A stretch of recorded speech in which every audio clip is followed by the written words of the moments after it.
All right, on this video, we're going to move into the second major category of itemized deductions, which is state and local taxes, which you'll often refer to abbreviated as the SALT deduction. This is one of the most important and honestly one of the most confusing areas in Chapter 5, so we're going to take it step by step. Let's start with the big picture. What is the SALT deduction? At a high level, the SALT deduction allows taxpayers to deduct certain taxes they pay at the state and local level when calculating their federal taxable income. Now, these taxes are deducted as part of your itemized deductions on Schedule 8. And there are four main types of taxes that can fall into this category: state and local income taxes, real estate taxes or your property taxes, personal property taxes, and foreign taxes. However, I will say in practice, most taxpayers are dealing with your income taxes and property taxes. And there's also an important concept here, which is the personal versus business. Before we go any further, I think it's important to understand this distinction. These rules apply to personal taxes, not business taxes. So if someone pays property tax on a rental property or business property, that is not going to be part of the itemized deductions that we're talking about today. That gets handled somewhere else in the return. So what we're talking about here are personal use taxes for things like your home, your car, or your state income taxes. Now let's talk about the most important rule in this section, which is the SALT limitation. For 2025, the SALT deduction is capped at $40,000 for most taxpayers and $20,000 if married filing separately. And this is a huge increase from prior years, where in the past, for the past several years, it was capped at $10,000. But, and this is where it gets tricky, there's also an income phase down. So what that means is if a taxpayer's modified adjusted gross income exceeds a certain threshold, their SALT deduction is going to be reduced. So the rule is the deduction is reduced by 30% of the excess modified adjusted gross income over the threshold. However, and this is important, the deduction can never go below $10,000. So think of it this way. You've got a maximum and a minimum for this deduction. The maximum is $40,000, but the minimum is $10,000. And if the phase down does apply, it happens somewhere in between that minimum and maximum. So let's say a taxpayer has $45,000 of state and local taxes, and they're under the income threshold. So none of it's going to be phased out.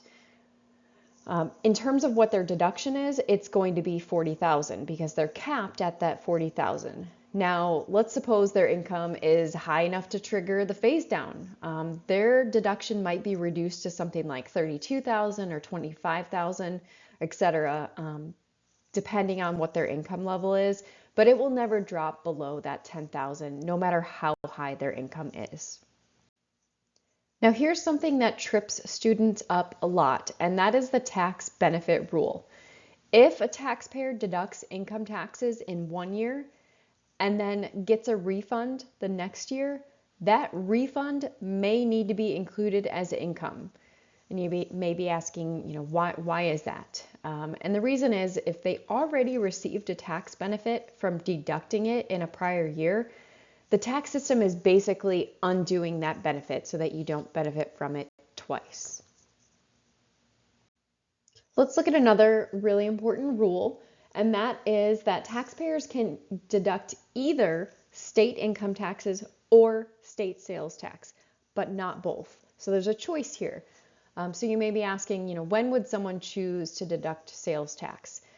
Usually taxpayers in states that do not have an income tax, or taxpayers who made large purchases like a car, those are two ways that you might consider taking a sales tax deduction instead of an income tax deduction.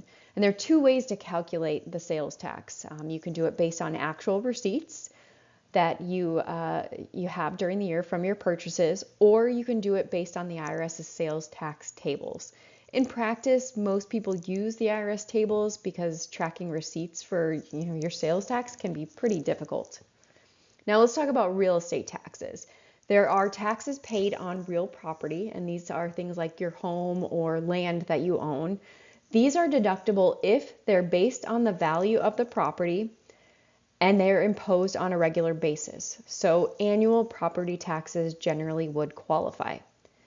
Now let's talk about personal property taxes, which students often confuse. These apply to things like cars, boats, other personal use assets. For a personal property tax to be deductible, it must be based on value and it must be imposed annually. So here's the key distinction. If your car registration is based on the value of the car, it's deductible. If it's just a flat fee that's assessed annually and it's the same amount that's assessed to everybody, it's not deductible. And then I also want to talk through joint ownership. So if property is owned jointly, the deduction depends on who actually paid the tax and how ownership is structured. So even if multiple people own a property, you typically deduct only what you paid.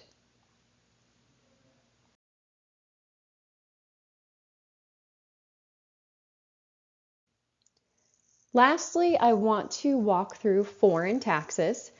And here, taxpayers can either deduct foreign taxes as an itemized deduction, or they can take it as a credit. And this is important. A credit is usually better than a deduction because a deduction, it reduces your income, where a credit reduces tax dollar for dollar. So most taxpayers prefer the credit. The slide here also mentions documentation. Taxpayers need records like your W-2s to support your state withholdings, property tax bills, canceled checks, bank statements, etc. And this is especially important if the IRS ever questions a deduction that you're taking, here in this context for tax, but just in general if the IRS ever questions a deduction that you're taking. So putting this all together, taking a step back, here's how SALT deductions work. First, you're adding up your qualifying taxes. You're going to take your income or your sales tax, then your property taxes, your personal property taxes, and from there you're going to apply the SALT cap, which we said was $40,000 for 2025.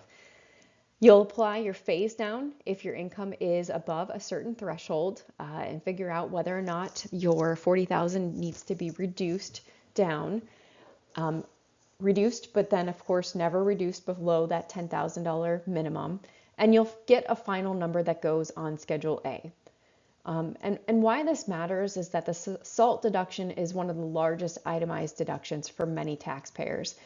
But because of the cap, it also means many taxpayers don't benefit as much as they expect, especially in high tax states. So that brings us to the end of this video. In the next video, we'll move into another major category of itemized deductions, and that is interest for things like mortgages and points, which is another area students tend to find tricky. So as always, if you have any questions, reach out. Otherwise, I'll see you in the next video.